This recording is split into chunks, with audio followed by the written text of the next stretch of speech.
Assalamualaikum warahmatullahi wabarakatuh. Alhamdulillahi wa kafa wassalatu wassalamu ala nabiyil mustafa wa ala alihi wa sahbihi an sidqi wal wafa wa ba'd. Faqad qala Allah ta'ala fi kitabihil karim, a'udzu billahi minasy syaithanir rajim. Bismillahirrahmanirrahim. Innal ladzina amanu wal ladzina hajaru wa jahadu fi sabilillah ulaika yarjuna rahmatallahi wallahu ghafurur rahim. Wa qala innal ladzina amanu wa hajaru wa jahadu bi amwalihim wa anfusihim fi sabilillah. Ayah min suratil Anfal. Wa qala ta'ala wal ladzina amanu wa hajaru wa jahadu fi sabilillah. Ayatin ukhra fi suratil Anfal.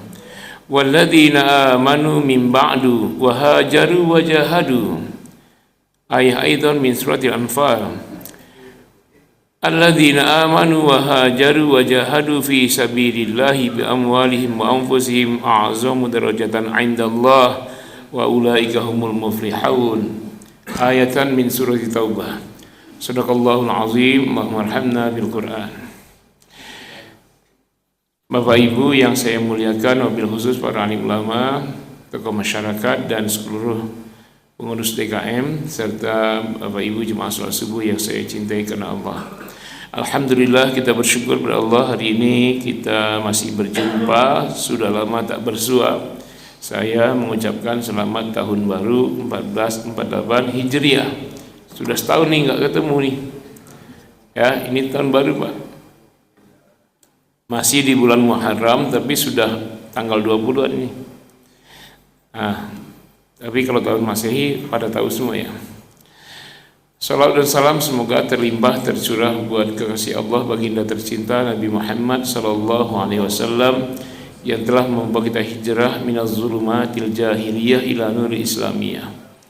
Dari kebodohan jahiliyah kepada nuril Islam, kepada cahaya cemerlang cerah Islam, dari kebodohan kepada cahaya Islam, minasyirki ila tauhid, dari kesyirikan kepada tauhid, min nizamil kufri ila nizamil Islam, dari sistem kufur kepada sistem Islam. Inilah hijrah itu, bukan sekedar pindah tempat.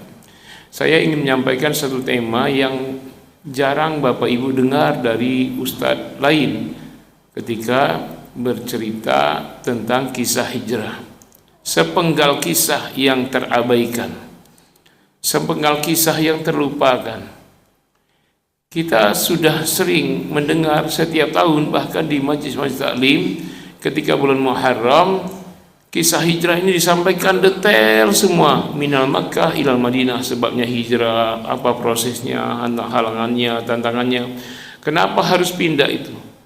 Nah, sampai di Madinah dikisahkan setelah itu Nabi membangun Masjid Nabawi, memimpin masyarakat Madinah jadi kepala negara. Ini yang saya katakan yang terlupakan. Apa iya orang datangan dari jauh disambut oleh satu negeri, yang negeri itu heterogen Pak, berbeda dengan Makkah. Makkah itu homogen, semuanya penyembah berhala. Memang ada suku-suku di sana, 14 suku besar di Makkah itu, tapi semuanya penyembah berhala, agamanya nggak berbeda. Sedangkan di Madinah itu sukunya heterogen, agamanya bermacam-macam, puluhan, yang besar saja 22 suku dan keyakinan, ngumpul semua di Madinah, dan mereka sudah ratusan tahun, walaupun ada sebagian datangan seperti Ahyudi ya, Ahyudi, Bani Nadir, Qainuqa, Quraiza. Biasanya kalau ngomong Yahudi di Bennett di YouTube, nggak tahu nanti kalau ini ngomong Yahudi, makanya disebut Ahyudi. Amerika tuh Mama Rika, Mama Srika. Kalau sebut namanya di Bennett, karena punya mereka. Coba bayangkan di situ ada penyembah berhala, penyembah Trinitas, Trimurti, Triastuti, penyembah api, penyembah matahari, 22 suku dan keyakinan. Semuanya hebat-hebat di Madinah itu. Ini orang datangan dari Mekah, miskin, tidak berharta, dan masyarakatnya ummi, tidak bisa baca tulis. Hijrah tiba-tiba ke Madinah jadi presiden. Masuk akal nggak? Antum asli Pamulang, kaya-kaya, berwibawa, tiba-tiba ada pengungsi dari negara lain, miskin-miskin, gak punya apa-apa, pindah ke tempat antum, tiba-tiba jadi pemimpin. Bisa nggak? Mustahil. Di luar Nurul, tidak masuk Haikal. Nah, ini saya bilang kisah hijrah yang paling dahsyat itu di sini, yang dilupakan para ustadz ketika menyampaikannya. Hal yang tidak masuk akal ini diterima bertahun-tahun. Dari turun ke Munun tiap kali tahun baru hijrah sampai begitu, pindah ke Madinah, tiba-tiba jadi presiden, pemimpin. Enggak begitu. Ada proses lebih dahulu. Apa prosesnya? Coba bayangkan, di Makkah itu sanak sendiri, saudara sendiri, pribumi sendiri, satu nenek moyang, satu suku, keluarga besar sendiri menolak dengan tegas. Apalagi Madinah, orang tak kenal.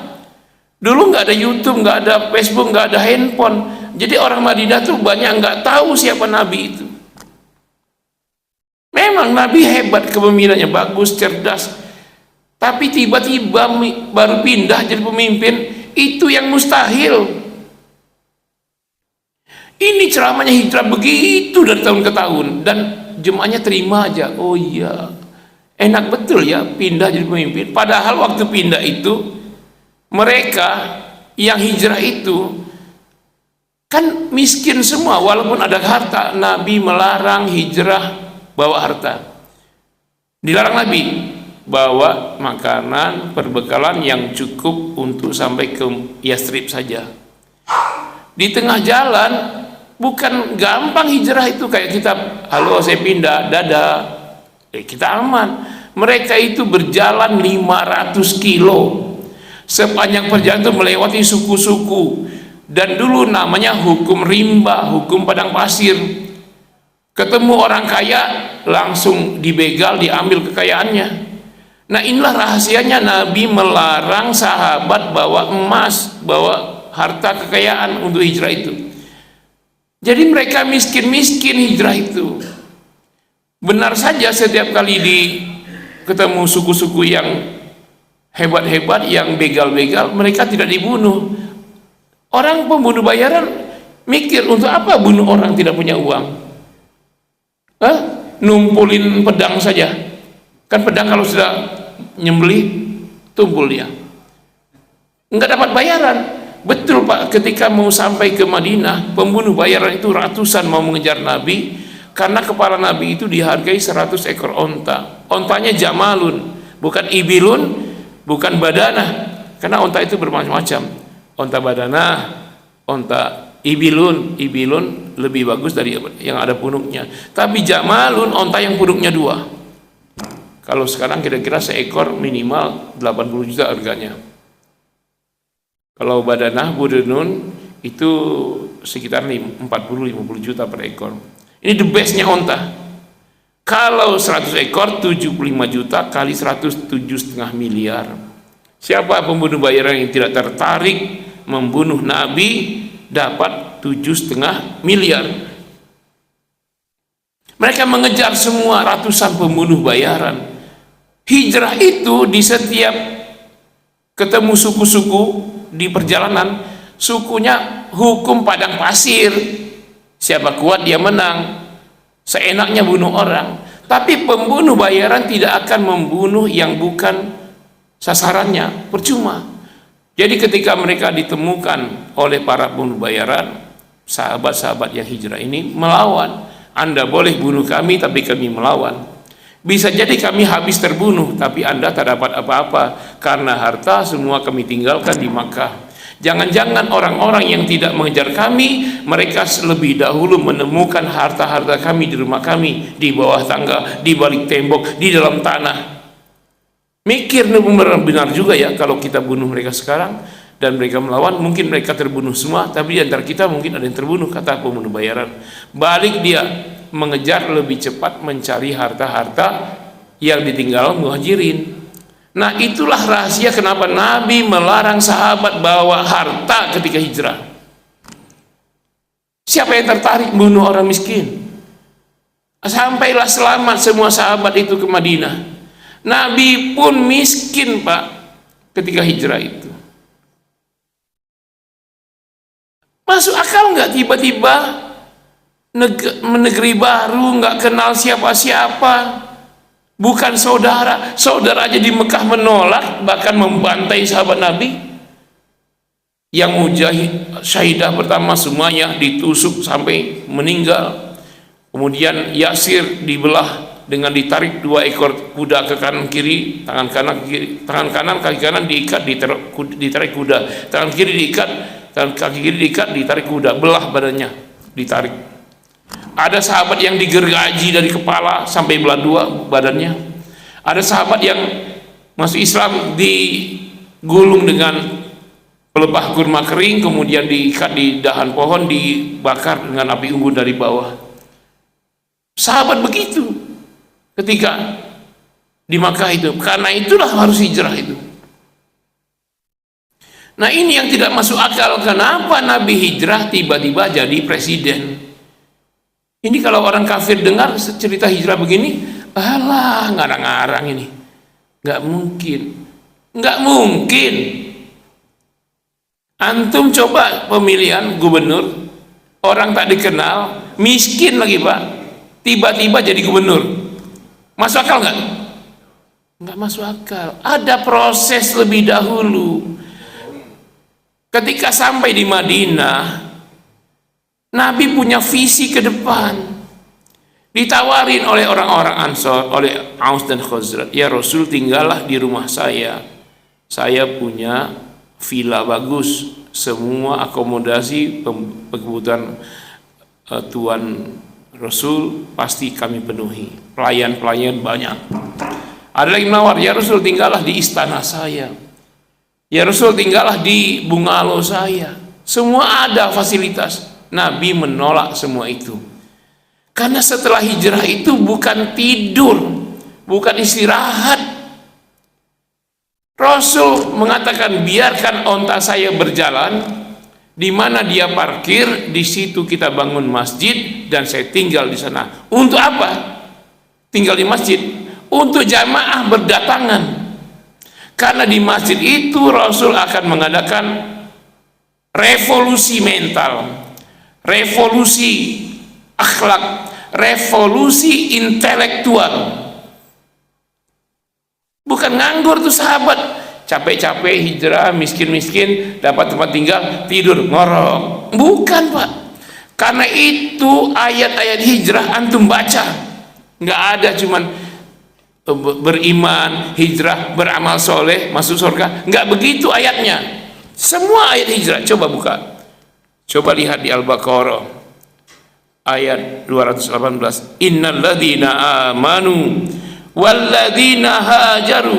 Biasanya gandengannya alladzina amanu wa amil solihat, tapi wabil khusus hijrah ini innalladzina amanu innalladzina amanu walladzina hajaru wajahadu. Di Al-Baqarah, di Anfal, innalladzina amanu wa hajaru wajahadu. Di surah Anfal yang lain, innalladzina amanu wa hajaru wa jahadu. Di surah Anfal yang lain, walladzina amanu min ba'du wa hajaru wa jahadu. Di At-Taubah, alladzina amanu wa hajaru wa jahadu. Apa jahadu itu? Jihad dalam pengertian perang begini. Nggak mungkin hijrah, jihad, perang dengan pedang, padahal baru berjalan 8 hari 8 malam, keadaan miskin, capek-capek, pasti kalah. Hajaru jahadu di sini revolusi mental, revolusi akhlak, yang paling intinya revolusi intelijensia, kecerdasan. akal sehat. Karena yang akan memimpin itu mereka yang berakal, mereka yang cerdas. Karena itu Nabi tinggal di Masjid Nabawi, membuat masjid, ontanya parkir di tanah anak yatim kembar Sahal dan Suhel. Di situ dibangun Masjid Nabawi, Nabi tinggal di situ. Kenapa? Karena Nabi cerdas, fatonah. Beliau ingin nge-share kecerdasannya ini kepada semua sahabat. Tinggal di masjid artinya menyiapkan penggemblengan para sahabat itu 24 jam. Kalau tinggal di rumah, pada Isya sudah harus tidur, jangan ganggu orang. Tidur siang jam 2, jangan ganggu orang. Tapi kalau di masjid mau jam 2, mau pada Isya, siap. Artinya Nabi membangun kekuatan mental. Anda hijrah? Iya. Anda miskin? Iya. Mau seperti itu terus kemiskinan? Berubah dong. Anda masyarakat apa? Masyarakat jahiliyah ini ummi, tidak baca, tidak bisa baca tulis. Mau begitu terus? Maka Nabi melakukan revolusi intelektual, merubah mereka yang bodoh menjadi cerdas, mereka yang miskin menjadi kaya. Di masjid itu dimulai. Nah, ini yang lupa disampaikan oleh para ustadz ketika menjelaskan hijrah. Karena memang tidak masuk akal. Miskin-miskin pindah, tahu-tahu pindah ke tempat orang nggak kenal jadi presiden. Sementara tempat yang beliau hijrah itu semua orang-orang kafir-kafir, penyembah berhala, sombong-sombong, dan mereka ingin kepala sukunya yang jadi pemimpin, bukan orang datangan. Berat itu Pak, persaingan untuk jadi pemimpin Madinah itu. Enggak pemilu, kampanye-kampanye, enggak perlu kampanye. Coba lihat hasilnya. Hanya dalam waktu 6 bulan sampai 10 bulan muncullah intelektual luar biasa itu. Sayyidina Abu Bakar, Umar, Utsman, Ali, Sa'ad bin Abi Waqqas, Talha, Zubair, Sa'ad bin Abi Waqqas, Zaid bin Thabit. Itu adalah para intelektual lulusan Masjid Nabawi. Profesor, Pak. Bukan sekedar orang pindahan lalu butuh makan ngemis-ngemis kepada pribumi, tidak. Itu di Madinah itu ada pribumi, ada datangan. Yang datangan itu sudah ratusan tahun di Madinah, seperti Ahyudi itu, Bani Nadir, Qainuqa, Quraizo itu datangan juga, tapi mereka sudah lebih dulu ratusan tahun dibanding Nabi Muhammad dan sahabat. Kalau ada pemilihan pemimpin, tentu yang sudah ratusan tahun jadi pemimpin. Nah, Nabi tidak cuma bangun masjid di situ, maka Nabi membangun di dalam masjid itu pusat segalanya, pusat pendidikan. Dididiklah anak-anak muslim dari kecil menjadi cerdas. Coba Anda lihat hadis Bukhari aja. Berapa jilid? Tebalnya segini, 1 jilid. 4 jilid. Itu dari mana, Pak? Dari mana hadis 4 jilid itu ditulis? Enggak dulu, sahabat enggak nulis. Revolusi intelektual. Bisa dihafal itu 4 jilid dengan rinci serinci-rincinya, dan dihafal oleh sahabat semua ini ketika mereka menyebutkan kepada Abu Hurairah untuk diriwayatkan hadis ini, sama redaksinya yang disampaikan oleh sahabat Sa'ad, Ubay bin Ka'ab, disampaikan redaksinya sama, maka muncullah jadi hadis sahih, disepakati ulama, namanya muttafaqun alaih. Sepakat seluruh ulama muttafaqun alaih atasnya, atas hadis Bukhari ini sahih. Coba siapa yang bisa menghafal sebanyak itu hadis 4 jilid, isinya ribuan hadis, kalau tidak cerdas? Kalau sahabat Abu Hurairah tidak cerdas, mampu nggak menghafal 4 jilid itu? Belum ada tulisannya, cuman dengar langsung hafal. Sementara mereka masyarakat ummi, sebelumnya bodoh di Mekah itu. Ketika hijrah, Nabi nyampaikan apa saja mereka hafal. Mungkinkah orang bodoh bisa menghafal itu? Kenapa bisa menghafal ribuan hadis begitu? Karena cerdas. Ini yang dilupakan orang. Antum saja nggak usah dengar saya ceramah, sudah saya tulis, saya kasih berantum makalah, paling cuma 5 lembar aja, nggak usah seperti hadis Bukhari yang 4 jilid, 1 jilid tebal segini ya. Antum hafalkan 5 lembar makalah saya, hafal nggak antum? Sekarang bandingkan kecerdasan antum dibanding sahabat. Siapa yang lebih cerdas? Sahabat. Cuma dengar saja perkataan Nabi mereka hafal. Dan mereka itu bersama Nabi senantiasa. Satu kata yang keluar dari lisan Rasul mereka hafal selama-lamanya sampai wafat. Kalau tidak cerdas siapa coba?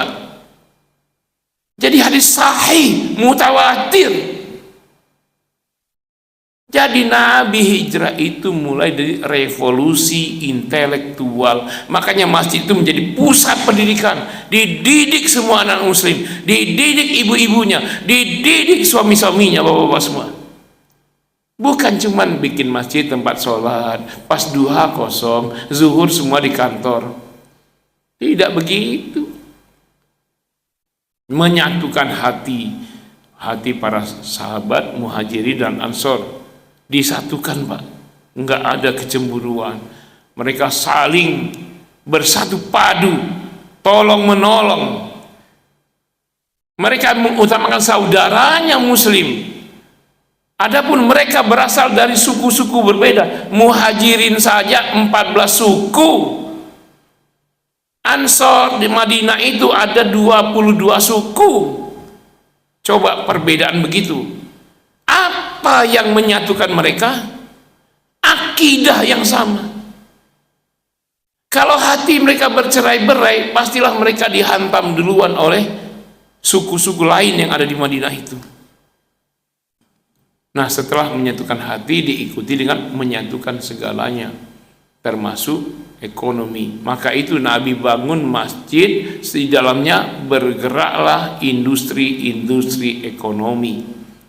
Sahabat-sahabat itu miskin-miskin ditawari Ansor, tinggallah rumah saya, tinggallah di sini, pada menolak. Nggak usah, saya punya bakat, saya kalau boleh kerja jadi kuli dulu, jadi kuli. Karena untuk memfasilitasi itu, setelah membangun Masjid Nabawi, Nabi membangun pasar. Setelah selesai pasar, Nabi pidato, hum ummatun wahidatun min dunin nas. Mereka ini umat yang satu hatinya, tidak ada perbedaan. Mau yang kunut, yang tidak kunut, enggak berbeda. Mereka muslim. Enggak memisahkan mereka karena azan Jumat sekali atau 2 kali. Mereka satu hatinya. Walaupun yang satu ormas matahari bersinar, yang satu ormasnya bintang 9, walaupun beda ormasnya, mereka kecil sekali beda ormas itu, Pak. Mereka itu beda suku, dan antar suku itu hobinya perang sebelumnya. Untuk perang itu cukup masalah kecil, mereka perang sebelum datangnya Islam. Tapi dengan Islam hati mereka satu, walaupun mereka dari berbagai suku dan latar belakang. Ya kan? Untuk perang antar suku itu, makanya Nabi itu mampir ke Gua Hira tiap tahun. Karena enggak tega lihat tiap saat orang perang, orang bunuh-bunuhan, wanita dihinakan. Beliau masih belum kuat untuk mencegah semua itu. Beliau nggak ada kekuatan, dakwah di Makkah itu terhalang. Di depan mereka orang pada mabuk semua, di depan beliau orang pada nyembah berhala semua, di depan beliau semua orang berperang, saling bantai, saling sembelih. Nggak tega melihat itu, maka Nabi ke Gua Hira. Jadi Nabi ke Gua Hira itu bukan ngelmu betapa, bukan, karena nggak tega melihat akhlak yang buruk dari masyarakat Makkah itu. Nah, dengan modal akhlak yang buruk begitu, beliau merubahnya menjadi orang yang berperadaban tinggi, menghilangkan sekat-sekat perbedaan antar suku, menyatukan hati mereka. Dengan apa? Dengan akidah. Akidah itu gimana? Akidah ini harus dimulai dengan revolusi intelektual. Nah, jadi dicerdaskan masyarakatnya. Yang berperang itu, yang saling bantai itu orang bodoh.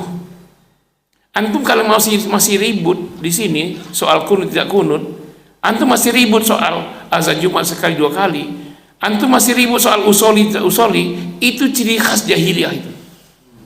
Ciri khas jahiliyah itu. Antum masih ribut, saya tidak mau belanja di warung dia karena dia ormasnya NU. Saya kan mau beli dia. Saya tidak mau bantu dia karena dia NU. Saya kan orang dia untuk bantu anaknya untuk bayar SPP karena dia miskin. Itu jahiliyah itu. Makanya jahiliyah di masjid-masjid di mana-mana masih merajalela, padahal tiap tahun diingatkan dengan hijrah. Nah, apa hasilnya? Coba, setelah meresmikan pasar, Nabi berpidato, umat Islam adalah umat yang unik. Mereka satu, hatinya satu, tidak dipisahkan karena perbedaan suku, karena akidahnya sama, terserah. Makanya pede. Coba Maroko itu kan datangan, lawannya pribumi Kanada, karena akidahnya kuat, ya pede, dibantainya 3-0. Barusan terjadi tadi malam.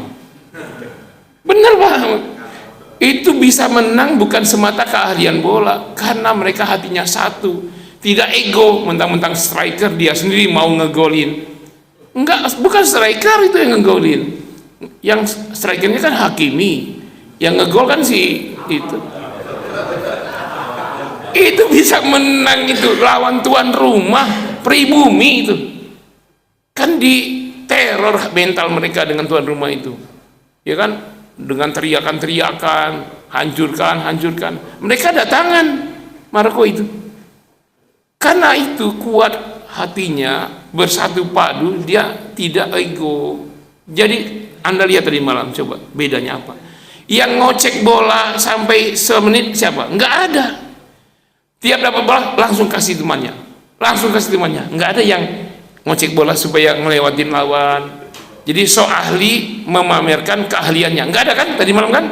Begitu dapat bola, langsung kasih teman, temannya tak gol. Walaupun temannya yang nyetak gol, mereka menang, kemenangan bersama. Bukan yang hanya nyetak gol, yang ngoper itu pun menang. Karena tidak ego antar mereka. Coba kalau Hakimi bilang, nggak mau saya kasih teman saya, dia kunut, saya enggak. Ayo, kalah itu pasti kalah. Dia nggak mau oper temannya, karena temannya ini orang yang azan Jumat 2 kali, saya sekali. Pasti kalah itu Pak. Mereka nggak peduli temannya ini mau kunut apa tidak subuh, yang penting sholat subuh.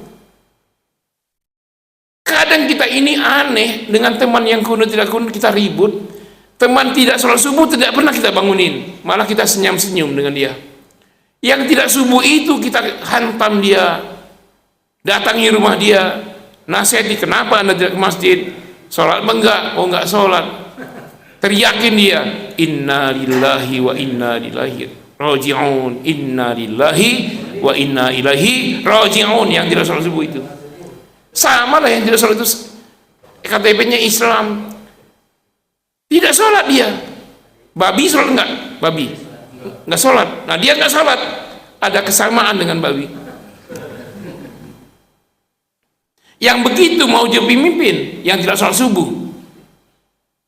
Kita terserah, yang mimpin kita itu dia kunut apa tidak kunut terserah, yang penting subuh dia sholat. Nah sekarang coba antum lihat siapa yang jadi wali kota, gubernur, siapa, bagaimana dia ketika tinggal bersama kita, subuhnya di mana? Kita sholat subuh sekarang, ada nggak anggota DPR sekitar kita ini? Lihat apakah dia ke masjid apa tidak. Itu yang penting. Kalau dia sudah ke masjid, terserah dia. Usolli apa tidak, terserah dia. Yang jelas masalah begituan sudah selesai 1300 tahun yang lalu oleh Imam Syafi'i, Hambali, Hanafi. Kenapa kita meributkan masalah yang sudah terjadi 1300 tahun yang lalu? Apa itu kan jahiliyah itu? Anda lihat hasilnya. Sahabat itu nggak ada boykot produk Yahudi. Kenapa tidak ada boykot? Karena sejak awal tidak pernah belanja di pasar Yahudi. Padahal waktu hijrah ke Madinah, yang namanya pasar itu pemiliknya Bani Nadir, Qainuqa, Quraizah. Banyak swalayan, banyak gerai-gerai, masuk ke kampung-kampung, semuanya milik Yahudi. Tapi nggak ada sahabat yang belanja ke sana. Mereka membangun pasar sendiri.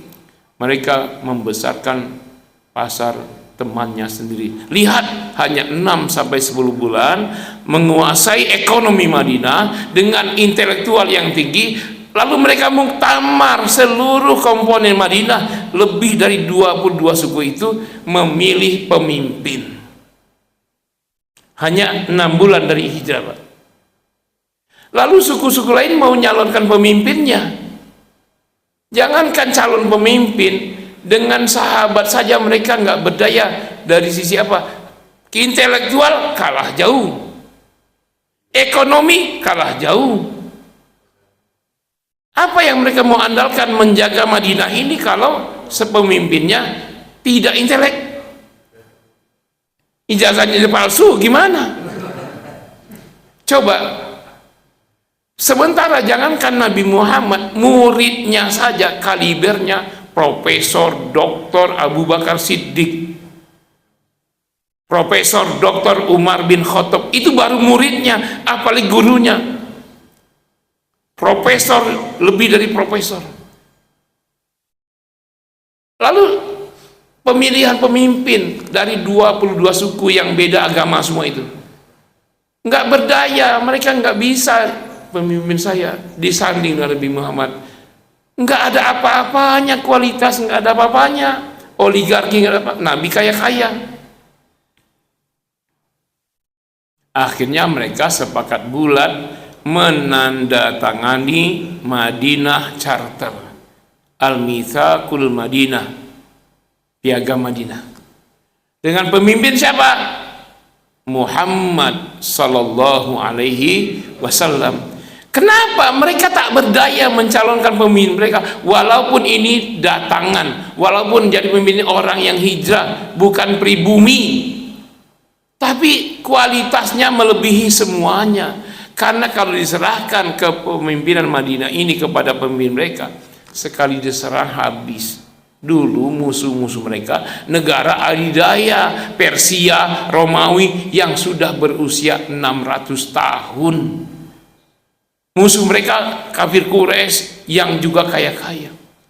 Tak mungkin bisa menahan Madinah ini dari gempuran mereka, sementara semua negara perluasan wilayah dengan pedang. Nah, dengan dipimpin Nabi Muhammad terbukti. Pertama kali diserang oleh orang-orang kafir Quraisy, ribuan pasukan dengan senjata banyak, kuda perang terlatih, pasukan terlatih. 1050 pasukan menyerbu Madinah, Nabi hadang hanya dengan 300 orang. Coba apa yang terjadi? Keok yang 1000 orang itu meninggal ghanimah, banyak tawanan perang, banyak rampasan perang diraih Nabi, perang Badar. Kalau Anda berpikir begini, wajar aja menang dia Nabi, pasti tolong Allah. Iya, Allah pasti nolong, tapi ikhtiarnya itu, ikhtiar manusianya itu, Allah melihat ini ikhtiarnya bagus, pantas ditolong. Ini enggak ikhtiar, ngapain ditolong? Jangan berpikir perang Badar menang karena pertolongan Allah semata. Ada usahanya, ada ikhtiar maksimalnya itu. Kenapa bisa menang? Intelektualnya tinggi, jago strategi perang, mampu menguasai ilmu intelijen. Karena intelijen itu, Nabi bisa mendapat posisi di mana sumber air.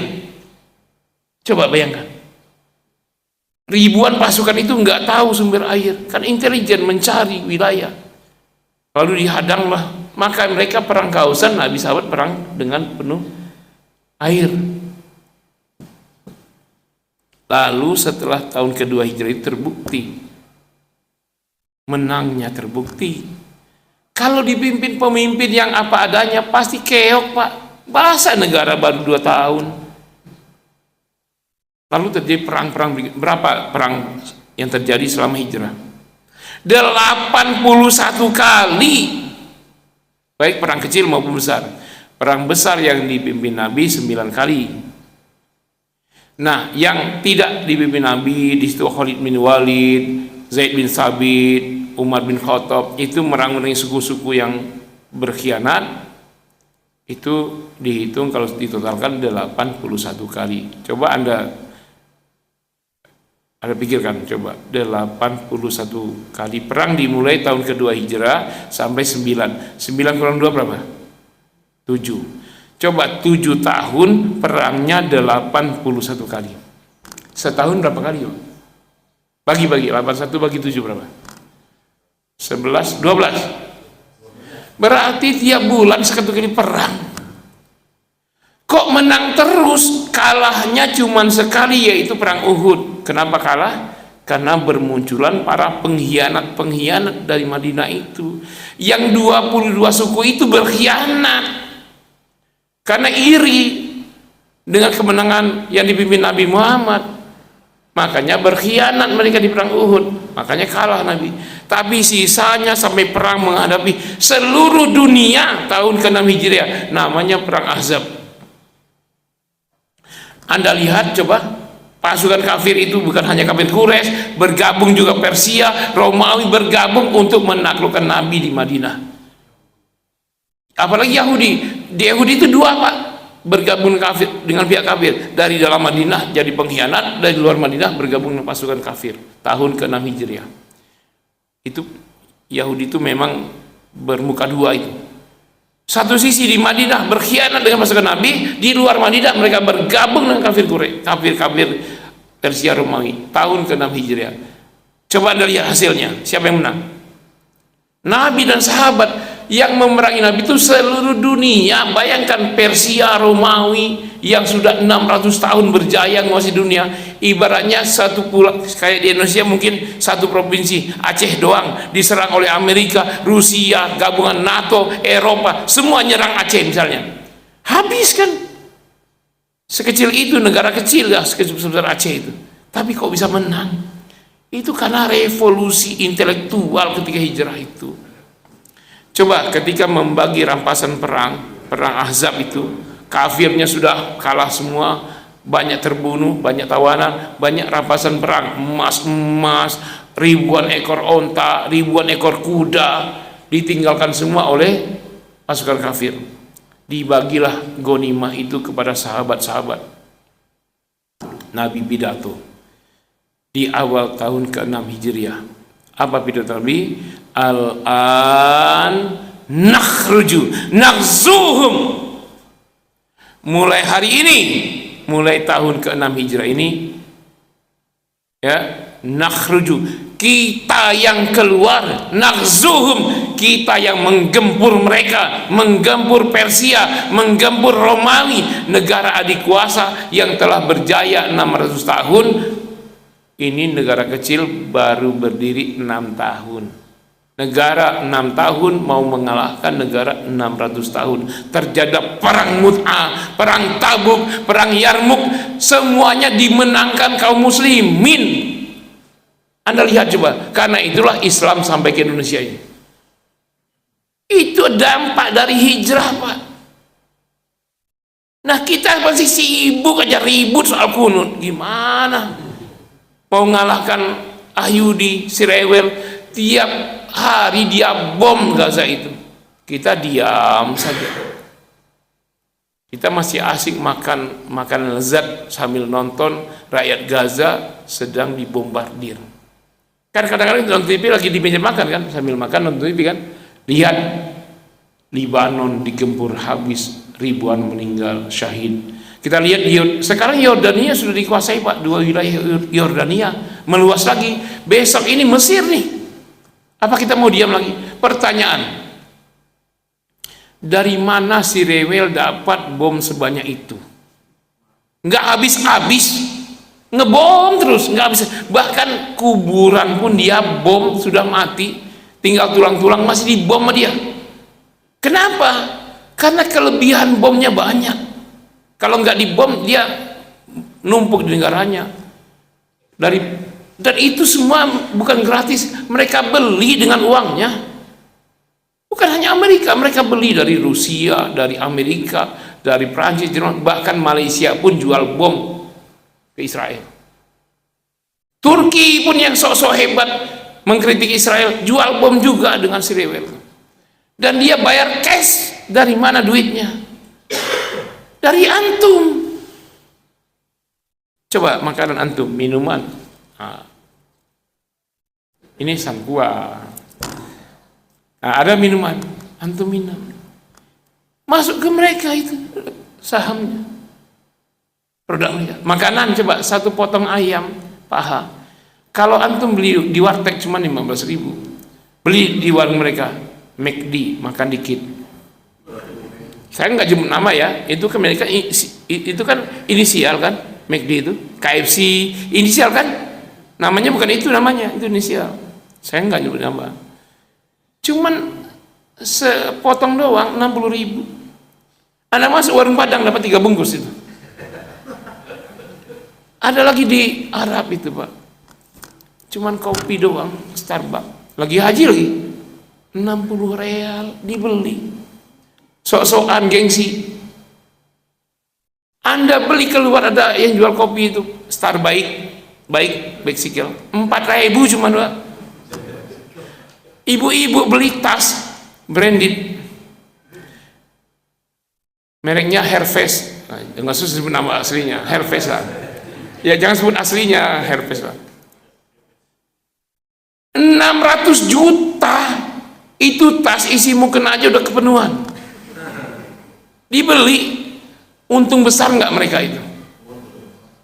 Rekening coba, antum masukkan dana antum setiap orang 10 juta di bank, namanya Bank Capek Antri.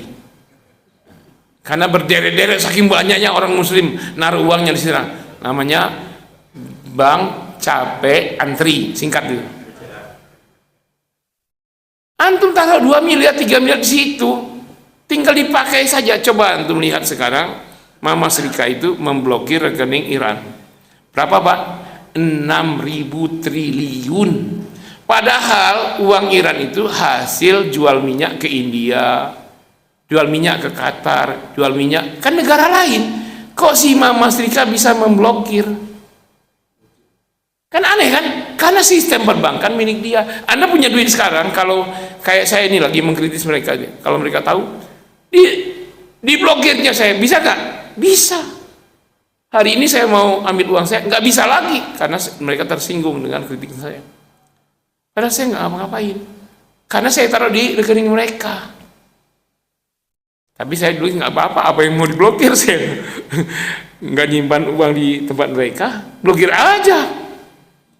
Tapi kita senang dikasih bunga.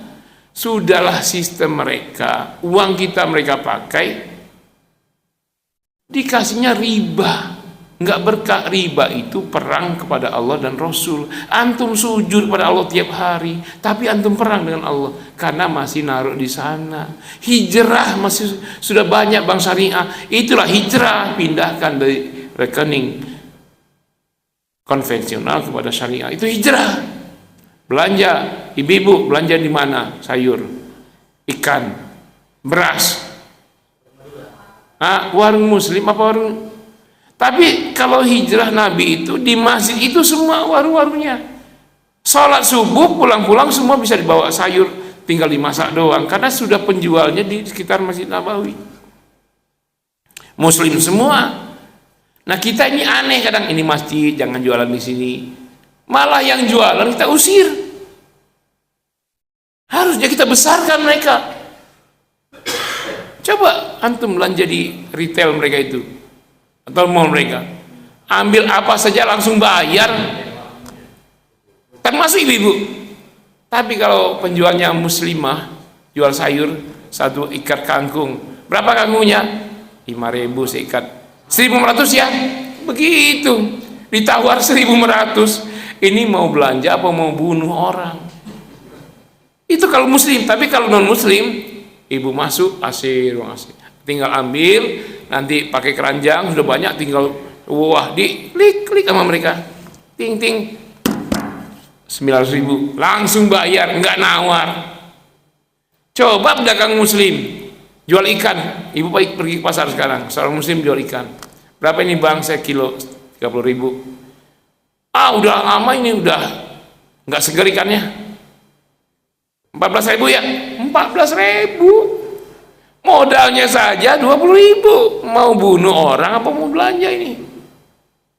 Itulah mental kita ketika sama muslim, kita begitu, sangat begitu. Coba kalau non muslim, hanya 7 tahun perang Mut'ah, perang Yarmuk, perang Tabuk, itu lawan Romawi itu Pak, lawan negara.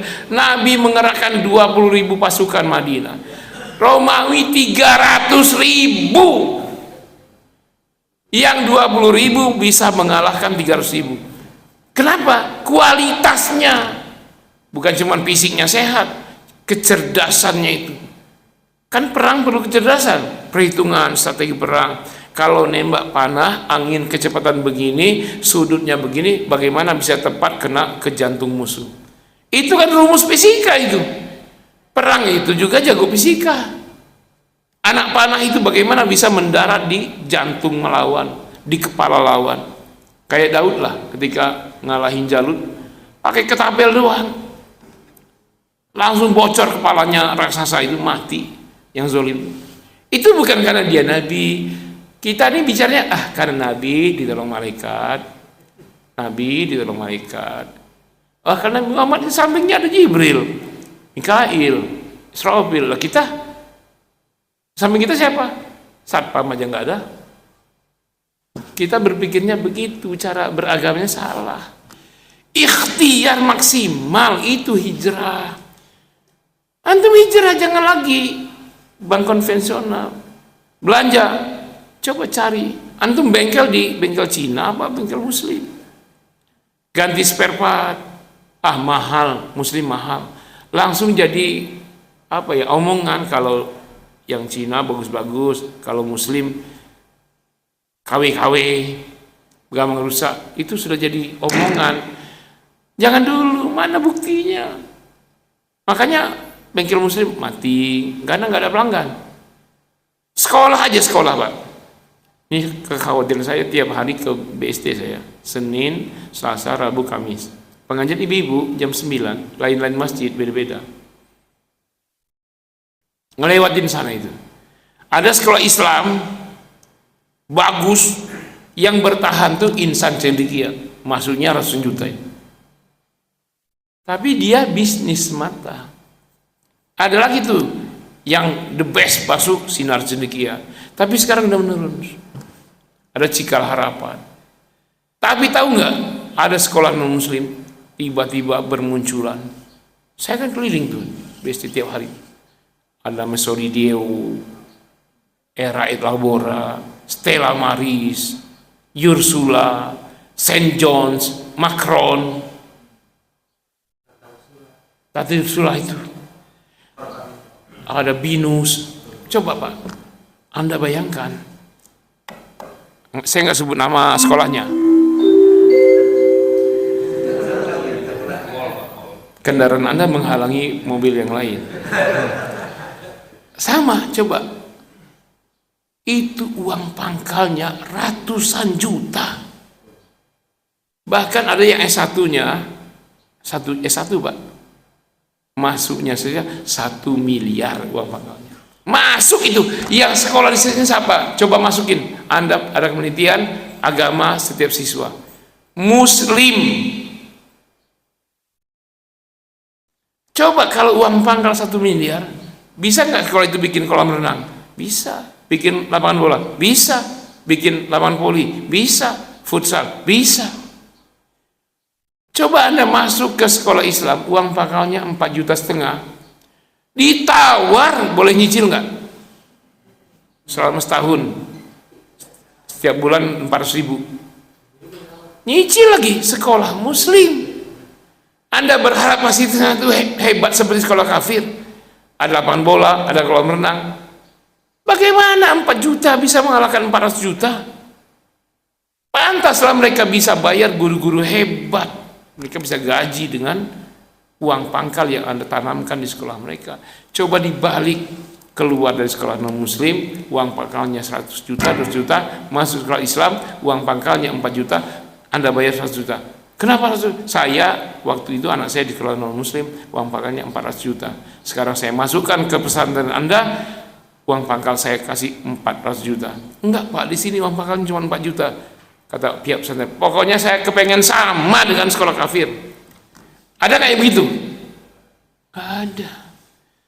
Untuk apa anak mereka masuk di sana? Setiap masuk jam 7, begini Pak, mari kita mulai anak-anak pembelajaran kita dengan salam buat Tuhan Bapa di sorga, Bunda Maria, Roh Kudus. Cing cing cing cing tangannya. Baru mulai pelajaran. Dia anak muslim, tiap hari begitu. Berarti sekolah yang 400 juta itu hanya untuk memurtadkan anakmu saja. Hidup mereka sekolah muslim mulai kolaps satu persatu, mati. Padahal Nabi hijrah itu pertama revolusi intelektual. Karena itu semua suku Madinah itu tidak ada yang berani jadi pemimpin Madinah, kalah saing dengan kualitas umat Islam. Jangankan berhadapan dengan Nabi, pemimpin suku mereka berhadapan dengan sahabat saja jauh intelektualnya, jauh. Bagaimana mau menghadapi Umar bin Khattab? Sudahlah gagah luar biasa, kepalanya ini, intelektualnya ini, dibandingkan pemimpin mereka itu kalah jauh. Pemimpin mereka itu kecerdasan, visi ke depan, strategi perang, kalah semua mereka. Makanya mereka tidak berani mencalonkan. Mereka udah calonkan pemimpin mereka, tapi pas diadu debat ilmiah kalah jauh. Akhirnya kan mereka mundur dengan teratur. Ya udah, kami siap dipimpin Muhammad. Terjadilah sekitar 10 bulan setelah hijrah, Muhammad secara aklamasi diangkat jadi pemimpin, walaupun orang datangan bukan pribumi. Nggak ada sanak saudara Nabi. Bahkan di Mekah sanak saudara itu yang memusuhi paman-paman. Di Madinah nggak ada yang tahu Nabi, nggak ada, pamannya nggak ada. Jangan yang sesuku aja nggak ada, Bani Hashim nggak ada. Orang asing semua, tapi bersedia dipimpin Muhammad SAW. Karena kualitas intelektual, karena kekuatan ekonomi. Itu hijrah itu. Nah, kita tiap tahun hijrah, tahu-tahu ngundang ustadz yang adu domba terus. Ustadznya mengajak membenci jemaah yang kunut, yang tidak kunut. Kenapa? Bid'ah. Bid'ah dari mana? Si ustaz aja nggak banyak hafal hadis. Coba dulu orang dulu Pak, Sahih Bukhari yang ribuan hadis itu dalam 4 jilid kitab itu, mereka nggak buka-buka kitab, kan di kepala mereka semua. Mereka lah yang menyelesaikan perkara kuno tidak kuno itu mereka. 1300 tahun yang lalu Imam Syafi'i, Imam Malik, Hambali sudah. Percayalah kepada mereka, di zaman mereka udah selesai. Kenapa diungkit lagi sekarang? Apa kita lebih hebat dari mereka? Kita 3 hadis saja buka laptop. Mereka, bahkan Imam Ahmad tuh hafal 600.000 hadis di kepalanya Pak. Coba ustadz yang kita undang, tanya berapa hadis kamu hafal? Ustadz, antum bilang teman kita bid'ah. Antum hafal berapa hadis? Tanya. Ntar saya buka laptop dulu. Buka laptop. Untuk lihat hadis, saya buka laptop. Kita anggap keren. Ustadznya pakai infocus. Wah, keren ustadz ini. Dia pakai infocus tuh karena nggak hafal. Kita anggap keren. Salah kaprah. Coba cari ustadz itu yang dia sebutkan kitabnya, halaman ini jilid berapa, terbitan Darul Ma'arif, Darul Fikri, halaman sekian, bahkan dia tahu pojok atas, pojok tengah, di bawah. Bukan Quran, kaul ulama, apalagi Quran. Ada nggak Ustaz begitu? Saya aja enggak. Hanya tanya saya nggak tahu, maaf ya Pak, nggak tahu saya. Ustaz kayak saya antum pedomani yang suka bid'ahin orang, yang mecah belah. Antum cukuplah pedomani di antara Imam Syafi'i, Imam Malik, Imam Hanafi, Hambali. Cukup situ. Anda bandingkan dengan Ustaz sekarang yang suka keras-keras itu. Dia dibanding Imam Syafi'i, siapa dia? Tiba-tiba berani mengatakan dalam Sahih Bukhari ada 4 hadis maudhu palsu. Dia berani mengatakan di Sahih Bukhari ada yang maudhu 4 hadis. Dia tahu dari mana? Dia dengan Imam Bukhari siapa yang jago? Dia cuma bisa memecah belah, hafal aja enggak. Nabi mencetak para sahabat itu sekaliber Abu Hurairah yang hadis-hadis beliau itu sahih-sahih sampai 4 jilid. Beliau nggak pernah nyatat, Abu Hurairah itu nggak pernah tahu kertas itu, tapi bisa hafal hadis sebanyak itu, ribuan di kepalanya itu. Kalau nggak ada Abu Hurairah, kita nggak tahu Sahih Bukhari itu, hilang semua itu ribuan hadis. Kenapa ada manusia sehebat Abu Hurairah itu? Kenapa hafalannya begitu hebat? Didikan Rasulullah, revolusi intelektual dari hijrah. Itu kan masyarakat Mekah itu kan ummi, tak bisa baca, tak bisa tulis, bisa sekaliber Ubay bin Ka'ab begitu, bisa sehebat Abdurrahman bin Auf, Sa'ad bin Abi Waqqas. Itu revolusi intelektual, Pak. Anda miskin hijrah, jangan minder, jangan baper, move on. Setelah tinggalkan rumah di Mekah, tinggalkan harta, bahkan tinggalkan ayah kandung yang belum muslim, tinggalkan ibu kandung, tinggalkan anak kandung. Hijrah itu bukan cuma pindah tempat, meninggalkan semua yang dicintai, paman-paman, saudara-saudara yang masih nyembah Lata Uzza itu ditinggal, saudara kandung sedarah ditinggalkan. Lalu sampai ke Madinah tentu wah, nggak ada saudara, nggak ada kekayaan, kan baper. Kalau baper nggak akan bangkit. Nabi memulai mendidik manusia-manusia yang baper, manusia yang terbelakang secara ekonomi, menjadi raksasa hebat dalam intelektual. Itulah hijrah itu. Nah, ini nggak disampaikan tiap tahun dalam ceramah ustaz-ustaz. Langsung bilang Nabi hijrah ke Madinah jadi pemimpin. Tidak masuk akal. Siapa yang mau terima? Anda aja datang orang miskin, pengemis ke sini jadi pemimpin, mustahil. Nggak ada rumah, nggak ada ini, nyari makan sesuatu susah. Mau jadi pemimpin, mustahil. Kenapa jadi pemimpin? Karena kualitas memang melebihi standar. Kalau hanya standar rata-rata, nggak akan jadi pemimpin juga. Harus di atas rata-rata. Apa? Kecerdasan, kekayaan, kemampuan, fisik yang sehat, harus di atas rata-rata. Nah, dengan akidah yang kuat serta intelektual yang kuat itu memimpin umat, itulah hijrah itu. Baik, pada sekali itu saya sampaikan. Saya cuma menyampaikan sekelumit kisah yang terlupakan. Sekelumit itu ternyata dari jam 5 sampai jam 6:04. Wah, sekelumit aja panjang ya. Bagaimana? Selesai apa tanya jawab? Boleh yang tidak ada kepentingan, yang ada kepentingan boleh tinggalkan, yang tidak tunggu dulu. Ya, silakan. Ini kan musuh-musuh Islam itu membuat kita miskin, bodoh, dan jauh dari agama. Jadi kalau saya bilang revolusi intelektual, itu sangat sulit. Karena banyak umat Islam yang bodoh hari ini. Bodoh. Mungkin kalangan itu bodoh. Kemudian miskin.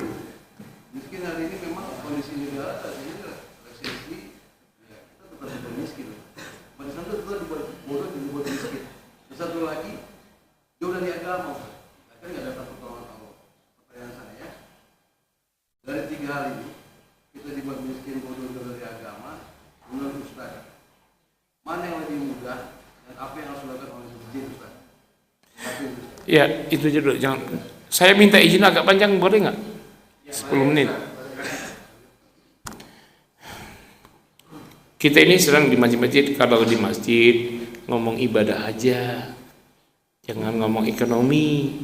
Jadi yang kaya siapa? Mereka, bukan kita. Karena kita nggak bicara ekonomi. Di masjid kita bicara ibadah saja, sholat wudu, nggak usah bicara politik. Akhirnya pemimpin siapa? Mereka yang nggak tahu agama. Karena nggak dibicarakan di masjid. Untuk solusinya, masjid ini sebagai pusat peradabannya. Mulai dari masjid, mulai sebelum subuh bila perlu ada agenda di masjid ini. Jam 2 subuh, sholat tahajud. Setelah itu penguatan akidah di situ. Kalau kita lebih dahulu bangun daripada orang kafir, kita punya waktu lebih banyak daripada mereka untuk pendobrak segala macam. Kita sudah mulai kapasitas intelektual kita. Jadi maksud saya bangun jam 2 itu bukan cuma sholat tahajud baca Quran, bukan. Pembelajaran sudah dimulai. Berani nggak ini masjid Jabal Rahmah, Ustaz pengajian jam berapa? Jam 2:30 subuh. Berani nggak? Hah? Kita awali dengan sholat tahajud, setelah itu kita pengajian. Berani nggak? Karena kita sudah ngisi otak kita, orang masih tidur. Orang kafir masih ngorok, kita sudah menambah keilmuan kita. Berani nggak? Begini Pak, 7 tahun yang lalu, 2 negara Islam Afrika, 1 Sudan, 1 Burkina Faso. Saya mendengar perdebatan ilmiah diputar di TV nasional Sudan 7 kali, menampilkan pembicara dari berbagai mazhab. Pembicaranya cuma 2, 1 Salafi, 1 Asy'ari, profesor, doktor semua. Pembandingnya 6 orang, profesor, doktor juga, dari Maturidi, Sufi, Murji'ah, profesor semua, 6 pembanding itu, termasuk Ikhwan Muslimin. Ketika debat luar biasa Pak, hadis itu di kepala mereka semua. Ketika profesor dari Salafi ini ngomong satu rujukan kitab, semua peserta dan pembanding itu tahu kitabnya. Mereka sudah hafir semua. Dan debat itu berlangsung 7 kali di TV nasional Sudan. Anda lihat setelah debat mereka berangkulan, kita saudara. Tapi masing-masing berpegang pada akidahnya, bukan pada agamanya. Sehingga akidah Asy'ari mengatakan Salafi itu mujassimah, yang Asy'ari mengatakan Salafi ini sesat. Tapi setelah itu mereka orang-orang cerdas, profesor. Setelah debat mereka berangkulan. Oke, karena mereka profesor cerdas, mereka saling bersaudara. Tapi apa yang terjadi dengan masyarakat? Masalahnya bodoh. Yang berpedoman dengan mazhab Maturidi yang paling benar. Yang Salafi yang paling benar. Padahal tokoh mereka bersahabat. Mereka rakyat awam pecah. Nah, kejadian tahun 2004. Debat itu sekitar tahun 2018. Harusnya masyarakat mencontoh tokoh mereka ya, bersahabat ya. Tapi terjadi bantai-membantai tahun 2004. Sehari 3 hari mereka membunuh 5.000 orang. Muslim membunuh Muslim. Anda saksikan setiap suku saling bunuh itu. Ada yang menjawab, kenapa Anda bantai kami? Kami kan Muslim. Oh, tapi kamu akidahnya beda. Baiklah, Anda bantai, tapi izinkan kami baca surah Al-Ikhlas. Baca. A'udzubillahi minasyaitonir rajim. Bismillahirrahmanirrahim. Qul huwallahu ahad, Allahu samad, lam yalid walam yulad walam yakul lahu. Pus! Dipancungnya satu keluarga itu. Ada lagi yang, ya baik, izinkan kami baca syahadat asyhadu an la ilaha illallah wa asyhadu anna Muhammadan. Terus tembak mati. Muslim begitu, 5.000 orang. Di saat yang sama gunung emas mereka itu ditambang oleh si Rewel dan Uni Emirat Arab. Nggak ada tokoh mereka yang menghalangi. Jadilah Sudan kayak sekarang. Padahal Sudan itu terkenal Darul Hadis, S1, S2, S3, paling hebat sedunia. Tapi kehebatan mereka itu tidak mampu mencegah permusuhan antara rakyatnya. Sampai sekarang saling membantai Pak. Anda ke Sudan, keluar dari bandara, itu di bandara orang jual senjata AK-47 semua itu bebas kayak kacang goreng. Keluar bandara, bukan bandara, keluar. Nah itu kayak kaki lima itu jual senjata, jual rudal, jual granat, dijual bebas Pak. Sampai sekarang masyarakatnya miskin-miskin, sementara dia punya gunung emas terkaya se-Afrika yang diambil oleh si rewel tiap saat ribuan ton. Satu negara berikutnya Burkina Faso. Awal mulanya kayak gitu, emasnya juga termasuk terkaya di Afrika, diambil oleh penambang Prancis semua. Mereka ribut antar suku di Burkina Faso itu. Muncullah tokoh muda namanya Ibrahim Traoré, orang militer. Dengan siasatnya dia kudeta pemimpin yang bekerja Muslim, tapi menyerahkan semua kekayaan alamnya kepada Prancis. Setelah dikudeta itu pemimpin, dia nasionalisasi. Semua tambang emas Afrika ini dikelola oleh rakyat, dan penambang Prancis diusir. Nah dia cerdas. Prancis kalau nyerang bisa saja, tapi dia sudah jalin hubungan dengan Rusia. Semua kekayaan alamnya diekspor ke Rusia. Jadi Rusia juga kalau Prancis macam-macam bertindak. Nah akhirnya emasnya itu dikelola rakyat, dijual ke Rusia. Nah pemerintah hanya mengambil 18%. Jadi rakyat yang ngelola, kekayaannya ambillah, jadilah rakyat itu para pengusaha tambang kaya raya. Emas semua. Negara ngambil 80% dari. Nah, sisanya 82% untuk rakyat. Mereka sejahtera, bikin rumah sendiri-sendiri. 18% itu diambil oleh negara, dibangunnya waduk raksasa. Negara Burkina Faso yang panas terik itu menjadi subur. Sekarang sayur mayur tumbuh subur semua. Jadi rakyatnya pun sekarang banyak petani-petani kaya di Burkina Faso. Semua negara Afrika sebelahnya iri Pak, kepengen Ibrahim Traoré jadi pemimpin mereka. Negara lain yang masih ribut-ribut itu. Dan dia menerapkan syariat Islam, yang maling dipotong tangan, yang membunuh dikisos, dan nggak ribut dia dengan istilah Syafi'iyah Malikiyah, nggak ribut mereka. Sekarang sejahtera, rakyat sejahtera. Terserah rakyatnya, kalau sholatnya kunut, dia bebaskan. Tapi yang berzina dirajam sama dia, yang maling potong tangan, koruptor disembelih, tegas dia. Sekarang maju luar biasa, berbanding terbalik dengan Sudan yang sebelumnya intelektualnya, profesornya banyak, tapi mereka fanatik dengan ormasnya, dengan alirannya yang mereka sering sebut akidah. Akidah ini Salafi, akidah ini Asy'ari, akidah Maturidi, akidah Murji'i, akidah. Ya, mereka sibuk dengan itu.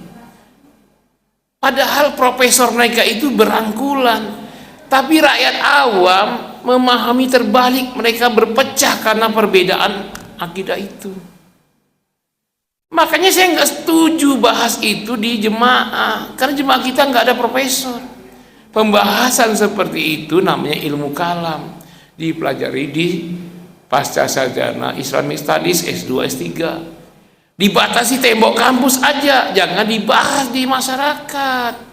Walaupun dengan santun Anda membahasnya, masyarakat memahaminya terbalik, mereka berpecah belah. Karena kita beda akidah, maka kita hak dan batil, maka darahmu halal. Karena kita beda akidah. Padahal cuma beda kunut jak kunut.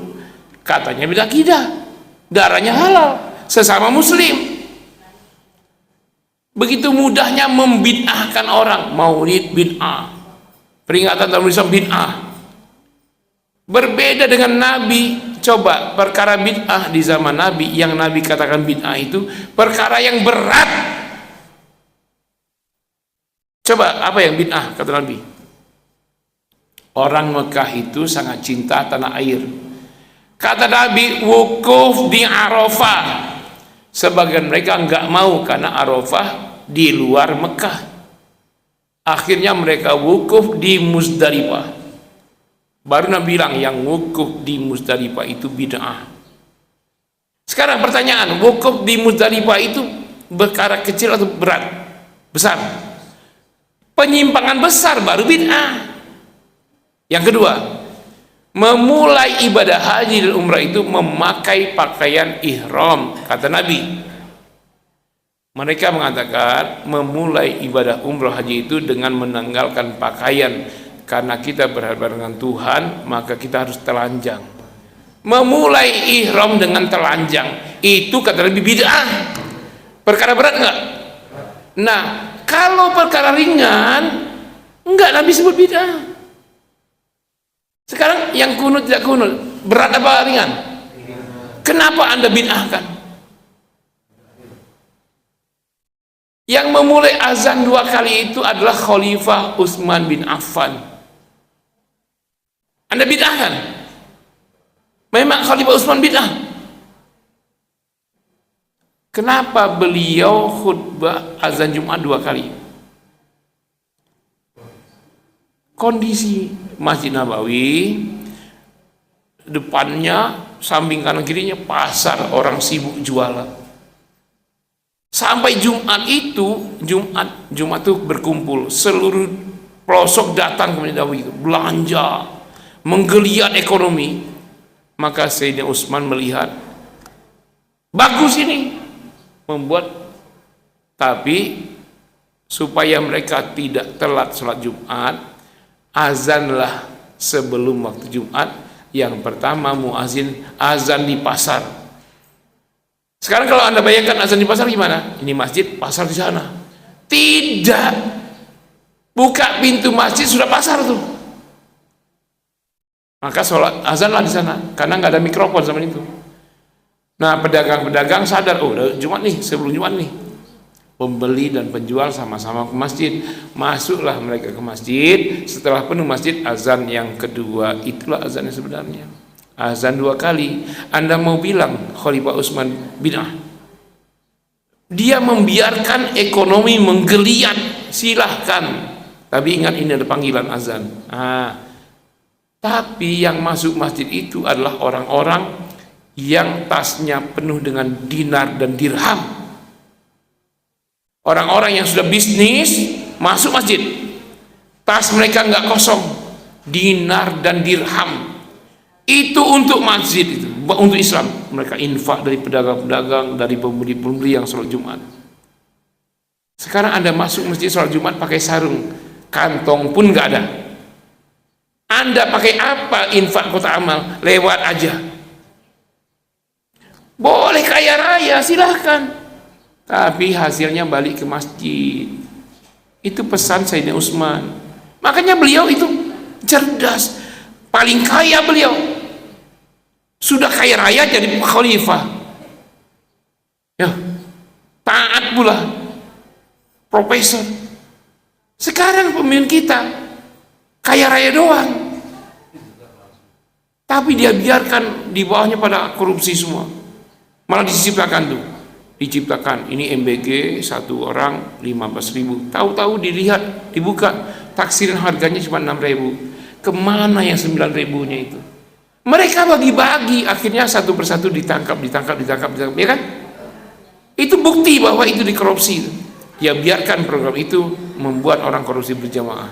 Stop dulu, evaluasi dulu. Sementara guru honorer sebulan 160.000 gajinya dibiarkan. Itu makanan 15.000 sehari kali 30 hari 450.000 untuk 1 anak. Guru honorer yang ngajar anak itu, guru honorer digaji cuma 150.000 sebulan. gurunya nggak dapat makan, susah, uang bensinnya susah, tiap hari ngajar anak itu dengan honor 150.000 sebulan. Nggak dipikir, si anak itu termasuk anak orang kaya, yang bapaknya kaya juga, makan nasi aja 450.000 sebulan. Apa guru nggak perlu diperhatikan? Sementara itu dikorupsi. Kenapa? Di sini letaknya intelektual, revolusi intelektual. Jadi jangan salahkan Sayyidina Utsman itu bid'ah, karena beliau memfasilitasi orang-orang kaya, bisnismen itu, dan hasilnya kembali ke masjid. Makanya di masjid dibangun tuh kiri kanannya lembaga pendidikan, dibikin kantor, dibikin rumah sakit. Coba kalau di masjid sekitarnya dibikin kantor, orang nyewa kantor ke masjid. Coba Anda lihat kantor di Sudirman, setahun berapa sewanya Pak? Di gedung itu 12 miliar. Coba kalau itu nyewa di masjid 12 miliar masih dapat untuk satu penyewa. Makanya Baitur Jabal Rahmah Tower itu nanti perusahaan minyak nyewa situ, perusahaan ini nyewa situ. Karyawannya pas sholat semuanya ke masjid. Lah karyawan itu kalau tanggal 1 masuk masjid dompetnya penuh. Dia lihat masjid ini, aduh gerah banget. Udah di-AC-in semua. Nggak usah minta-minta, udah penuh. Kota amal aja penuh terus. Karena jemaah zuhurnya sini. Sekarang saya tanya, yang bawa duit ke masjid itu jemaah zuhur apa jemaah subuh? Jemaah subuh sarungan, jemaah zuhur kantoran, pakai celana panjang, di kantong, di kamarnya ada dompet, dompetnya berisi uang. Kalau subuh pakai sarung, sarungnya nggak kantong, nggak ada dompet, nggak ada uang. Makanya lewat aja kota amal, dibuka lah sama jemaah. Aduh, ada satu pula koteng-koteng bunyi nih. Mana yang warna merahnya mana, warna birunya mana? Nggak ada ustaz. Kenapa? Jemaahnya pakai sarung. Makanya kalau memang subuh Anda pakai sarung, sebelum tidur siapin, ini baju saya, ini kantong, isi Pak, isi 20.000 kali 2, satu untuk masuk masjid, satu untuk keluar masjid. Ada kota amal tuh, masukkan satu, nanti keluar, masukkan satu. Ya 20.000, warna hijau deh, warna hijau, kan 20.000 ya. Tapi nanti Anda robah hijrah, jangan hijau terus, yang biru. Tiap subuh tuh. Nanti rezeki Anda bertambah yang merah. Masuk masjid satu, keluar masjid satu. Jadi Jabal Rahmah nggak pusing lagi. Ngundang ustaz terkenal, bayar DP, bingung panitia DP-nya dari mana ini? Angguang kasih. Ustadznya pula masang tarif. Karena ini ustadznya level nasional. Sekali ceramah 10 juta. Pak, dari mana ini masjid ini? Bingung dia. Nggak ada uang kas. Ustadz nggak tahu diri lagi. Masa kayak tarif segala. Ya. Nah ini mesti kita hijrah. Ya kepanjangan nih ya, mohon maaf terlalu panjang. Tapi padahal niat saya cuman sepenggal cerita yang terabaikan. Sepanjang ini, bagaimana kalau 2 penggal, 3 penggal, 4 penggal ini? Itu solusinya ya. Jadi masjid ini jangan subuh aja, nanti duha ada lagi. Bukan sekedar ceramah, ngasih honor ustadz, selesai. Apa asarnya, bekasnya apa? Anak kita jadi cerdas nggak? Kita jadi cerdas apa tidak? Untuk apa ngundang ustadz cuman ketawa-ketawa aja, pintar ketawa? Undang saja Sule kalau begitu. Tapi mahal, nggak mau bayar. Apalagi si Andre lebih mahal lagi. Apalagi Rapi Ahmad. Nah, undang ustadz itu yang merubah pemikiran. Karena generasi kita ini generasi pendobrak peradaban. Karena perang hari ini bukan lagi pedang. Rudal memang ada di Iran, tapi Ghazul Fikri, Ghazul Saqafi, perang pemikiran, perang peradaban. Siap nggak kita? Apalagi antum, coba antum saja, anak antum kemana sekarang? Cucu kemana cucu? Dibiarkan tidur. Bagaimana otaknya mau berpikir, sementara ke sekolah nanti dia cuma tahu bagaimana tawuran, bagaimana pacaran. Di sekolahnya begitu. Sebelum sekolah subuh ini kita bina akidahnya dulu. Tarik seret tangannya ke masjid tiap subuh. Saya Pak diprotes orang anak tertua saya itu jam 2 subuh, masih bayi baru 3 hari lahir. Saya bangunkan Pak, tetangga saya terganggu. Umurnya setahun, saya mandiin air hangat. Sudah saya mandi, saya bedong lagi, saya taruh depan sejadah. Di samping kanan, saya sholat tahajud. Tiap hari begitu. Tetangga saya itu sampai mengadukan saya ke Komisi Perlindungan Anak. Tapi karena ini urusan privat, saya nggak ditangkap. Tapi itu pelanggaran. Anak kecil dibangunin. Anak kecil saya itu namanya Ibadur Rahman, sekarang S2. Levelnya sudah internasional. Memiliki sanad qiraat asyarah dengan sanad tertinggi di dunia. Jadi semua hafiz Quran dunia kalau mengambil sanad ke anak saya di Mesir, Pak. Hafal Quran. Sekarang ngambil ilmu hadis S2. Saya ambil S2 ilmu hadis di Al-Azhar, S2 pula di PTIQ online ilmu Al-Quran dan tafsir. Dan kedua-duanya sekarang sedang nyusun tesis. Saya tidak boleh dia pulang, selesai S2 daftar S3 langsung di Azhar. Ambil hadis, tapi langsung ambil tafsir atau ilmu Al-Quran di PTIQ atau IAIN online. Jadi Indonesia Timur Tengah padu, Pak. Ada unsur NU dan Muhammadiyah dalam dua itu. Ada semua itu. Ada Asy'arinya, ada Maturidinya, ada semua. Kuasa itu. Itu yang saya bangunkan jam 2 subuh itu. Yang tetangga pada ngamuk. Karena tetangga saya pada dengar, saya itu ngontrak. Kontrakannya panjang banyak. Kalau teriak-teriak pasti dengar. Karena tetangga sebelah kontrakan paling murah kan. Lain kalau rumahnya istana, kita nangis pun teriak-teriak nggak ada yang tahu kan. Nah saya tinggal di kontrakan. Itu hasilnya yang saya bangunkan jam 2 malam. Yang nangis tiap hari mengganggu tetangga itu. Tapi tetangga itu diganggu untuk bangun tahajud. Sampai ada yang pindah, Pak. Karena terganggu dengan suara anak bayi nangis. Orang lain anak bayi nangis jam 2 subuh karena minta susu. Anak saya nangis jam 2 subuh karena saya ingin dia saksikan.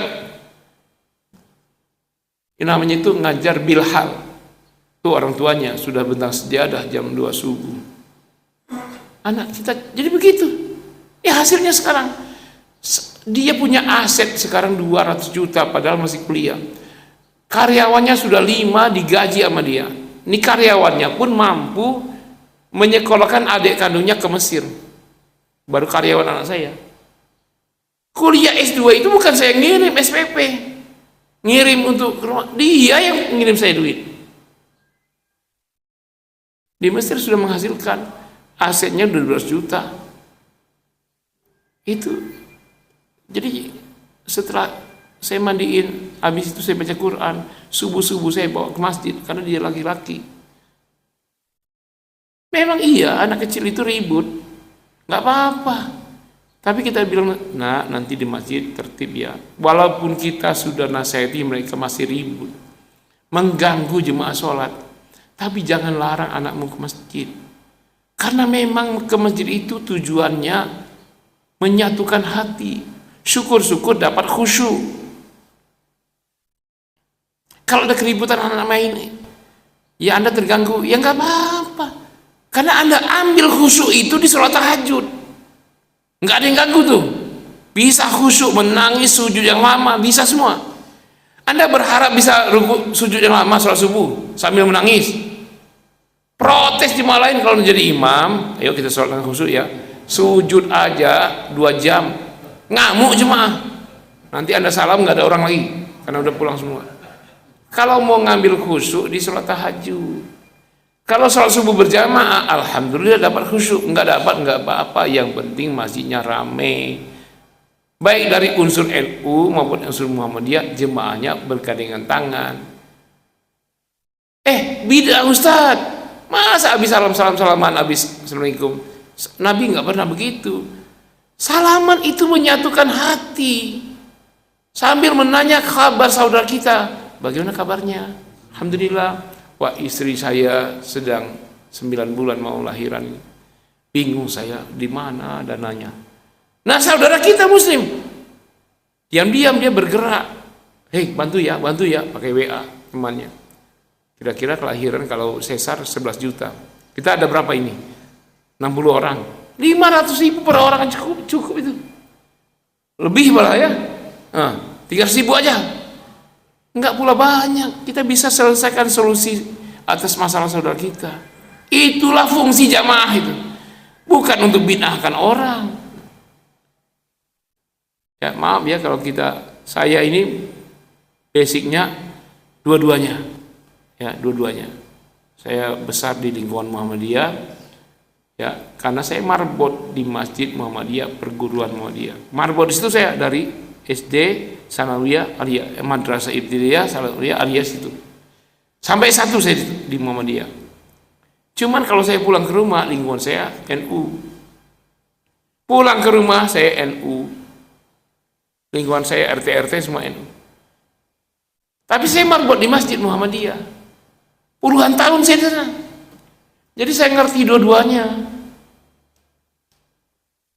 Bahwa NU Muhammadiyah itu bukan agama, yang agama itu Islam. Makanya saya melihat perbedaan itu sedih sekali saya, apalagi di Sudan itu. Sebelum peristiwa pembantaian Sudan itu saya bercita-cita, bahkan teman saya banyak bercita-cita untuk ke Sudan karena ilmu hadisnya tak tertandingi hebatnya. Seluruh dunia ke sana Pak. Profesor hadis itu di sana itu. Darul hadis. Tapi ketika terjadi pembantaian begitu, ulama hebat-hebat itu tak mampu membendung. Jadi percuma kan? Burkina Faso nggak ada, ulama hadisnya nggak ada. Ibrahim Traoré mimpin, yang penting Islam berlaku. Siapa yang berzina dirajam, siapa yang bunuh dikisos, mencuri potong tangan, dan kekayaan alam kita gunakan untuk kemakmuran rakyat sebesar-besarnya. Negara hanya mengambil 18%, untuk rakyat 82%. Kalau kita sekarang privat emas ya, 99% untuk Mama Serika. Masalahnya di konsesi, kontrak konsesi jadinya. Itu kan salahnya di sini kan. Revolusi intelektual. Kita sudahi perpecahan antar umat Islam. Sudahilah. Jangan tuduh saudara kita menyimpang, sesat, bid'ah. Ingat ya, Nabi menyatakan bid'ah itu hal berat. Siapa yang wukuf di Muzdalifah, bid'ah. Yang sunnah, wukuf di Arafah. Siapa yang mulai ihram dengan menanggalkan pakaian telanjang bulat, bid'ah. Yang sunnah itu pakai baju ihram. Nabi tidak sebut kunut tidak kunut soal bid'ah itu. Nah kita aja ini sahabat dari Nabi.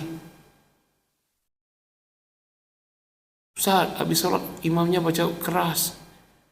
Itu kan perkara di luar sholat. Setelah salam itu nggak ada sholat lagi Pak. Imamnya mau buka HP, imamnya mau buang ludah keluar. Semua itu perkara yang bukan terkait dengan sholat. Sholat sudah selesai dengan salam itu. Perkara setelah salam itu sudah perkara pribadi. Lalu ada baca doa dengan keras, pribadinya doa dengan keras. Anda tidak hafal doa, mendingan ikut yang baca keras supaya Anda hafal. Tidak baca dia Ustaz. Nah kalau tidak baca keras, alhamdulillah Anda bisa berdoa sesuai keinginan Anda.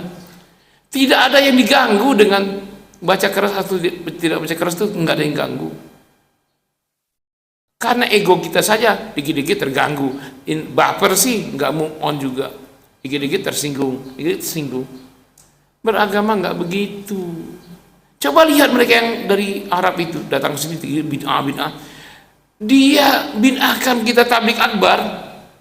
Dia bid'ahkan kita maulid. Dia bid'ahkan kita Muharram Di tempat mereka belajar itu diadakan konser, ngundang artis Korea. Enggak pernah mereka protes. Bahkan di Al-Ula, tempat di mana kaum Nabi Soleh diazab, Nabi tidak pernah lewat di situ. Nabi menangis kalau melihat tempat itu. Diadain konser, Pak. Itu wilayah itu masuk Madinah. Bayangkan Madinah sekarang dijadikan pesta-pesta, separuh mereka tidak berpakaian. Dibiarkan sekarang. Nah, ulamanya di situ yang ke Indonesia lebih asik membid'ahkan maulid daripada memprotes perbuatan raja mereka di sana itu. Iya, MBG, Pak. MBS ya. Nah itu, coba bayangkan ulamanya sekarang berfatwa apa, Pak? Soal kita protes, ada ulama dunia protes, kenapa di Madinah diadakan konser-konser begitu? Jawaban ulamanya apa? Pemimpin itu walaupun mereka melakukan kemaksiatan sekalipun, tapi tetap membiarkan kita sholat, mereka itu adalah nurun fauqa nurin. Masya Allah. Dulu kita kalau berselawat ngomong Nabi Muhammad itu kita bilang, ya Sayyidina Muhammad anta nurun fauqa nurin. Kita bilang itu ya, anta nurun, kan? Apa kata mereka? Bid'ah. Karena yang nurun itu Allah. Allahu nurus samawati, surah An-Nur ya. Kita dikatain bid'ah dulu oleh mereka.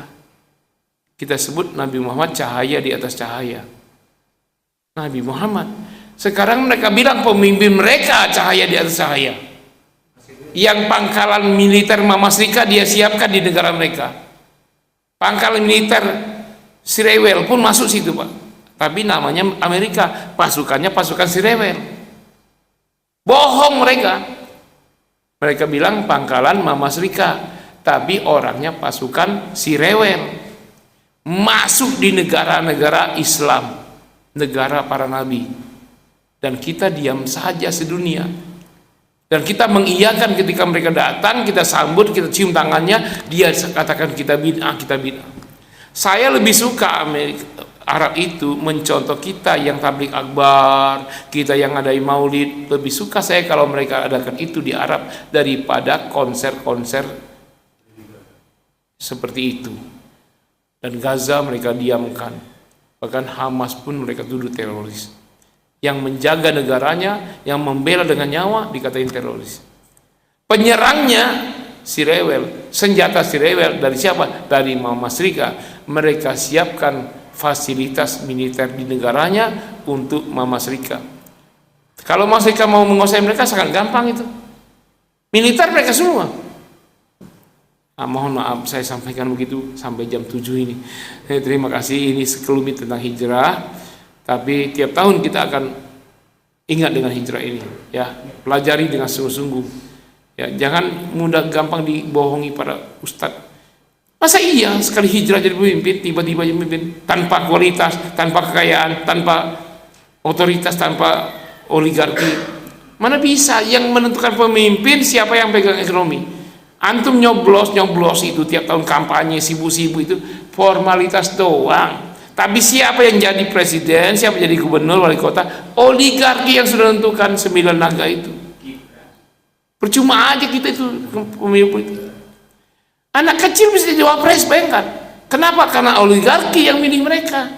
Kita aja sibuk-sibuk nyoblos kampanye, buang-buang tenaga, buang-buang dana, mubazir dengan segala cara kita, bahkan tidak tidur, jual segala macam, jual mobil, jual rumah untuk kampanyekan pemimpin kita yang terpilih anak kecil umur entah berapa itu. Jadi wapres. Itu karena oligarki. Nah, untuk jadi pemimpin umat Islam, Islam yang harus jadi oligarki. Pengusaha tambang emas, batu bara, sawit, semuanya harusnya haji ini.